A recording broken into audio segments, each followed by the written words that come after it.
میں پچھلے دنوں وہاں چنو میں کانفرنس میں آیا تھا، فتح مباہلہ کانفرنس، مولانا الیاس چنوٹی دامت برکاتہم کی دعوت پر۔ مجھ سے پہلے کیپٹن صفدر جو پاکستان مسلم لیگ نون کا ہے، MNA ہے، نواز شریف صاحب کا داماد بھی ہے اور ہمارے علاقے مانسرہ کا ہے، میں اسے اچھی طرح جانتا ہوں۔ وہ ایک بہت دینی اور مذہبی گھرانے کا فرد ہے۔ ختم نبوت کے لیے بڑی توانا آواز اس نے اسمبلی کے فلور پہ بھی اٹھائی ہے، وہاں 1.25 گھنٹہ اس نے بیان کیا، ختم نبوت کے عنوان پر گرجدار بیان کیا۔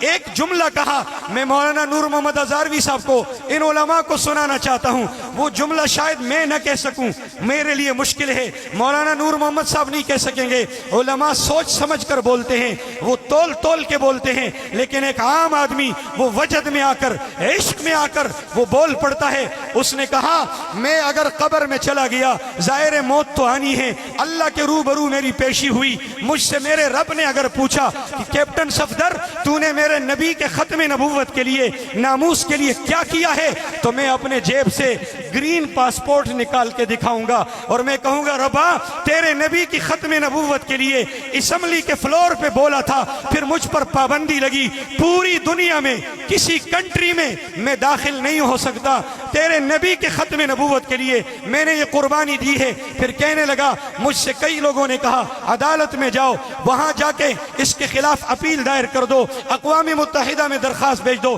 میں نے کہا نہیں، یہ تو میرے لیے عزت ہے، عظمت ہے کہ کافر ملکوں میں نہیں جا سکتا، میرے داخلے پہ پابندی ہے۔ میرا جرم کیا ہے؟ دہشت گرد نہیں ہوں۔ میرا جرم کیا ہے؟ کوئی ڈاکہ کوئی چوری نہیں کی۔ میرا جرم کیا ہے؟ میں نے ان کے حقوق نہیں پامال کیے، میں نے ختم نبوت کے غداروں کو للکارا ہے اور حضور کی ختم نبوت کی صدا بلند کی ہے۔ نعرہ تکبیر! خدا کی قسم تیار ہو جائیں، کل قیامت کے دن حضور علیہ السلام اگر گریبان سے پکڑ کے پوچھ لیں کہ میرے ختم نبوت پہ حملے ہوتے رہے، ختم نبوت کے غداروں کو پروموٹ کیا جاتا رہا، وہ کھلے عام سڑکوں پہ آتے رہے، وہ اپنے حقوق کے لیے مظاہرے کرتے رہے، وہ اپنی عبادت گاہیں کھولتے رہے، وہ چینلوں پہ آ کے جو اس گورنمنٹ میں ہوا آج سے پہلے 75 سالوں میں پاکستان کی تاریخ میں نہیں ہوا، چینلوں پہ آ کے بڑا بڑا منہ کھول کے کہتے ہیں مجھے فخر ہے کہ میں قادیانی ہوں، مجھے فخر ہے کہ میرا باپ قادیانی تھا۔ اس سے پہلے کبھی ایسا نہیں ہوا، اس سے پہلے کبھی اس طرح کی حرکتیں نہیں ہوئی۔